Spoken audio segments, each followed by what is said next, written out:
বেরিয়ে পড়েছি আমরা তিনজনে একটু বাজারের দিকে। বীভৎস ঠান্ডা পড়েছে এখন, উফ। আর এদিকে রাস্তাটা এত অন্ধকার, খুব ভয় লাগে। আর আমার ছেলে তো পুরো ঝুলতে ঝুলতে যাচ্ছে। এই যে হাই বলে দাও রেহান, সে হাই। আবার বাঘ টুপি পরেছে। আসলে এই টুপিটা পরলে খুব সুন্দর।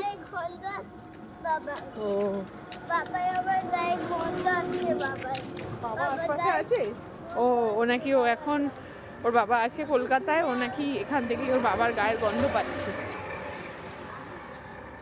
কত কি বানাতে পারে। বিভৎস ঠান্ডা পড়েছে। আর এই দিকটা একটু খালি খালি ফাঁকা ফাঁকা তো এই রাস্তাটা, তাই কুয়াশাটা প্রচন্ড বেশি। উফ,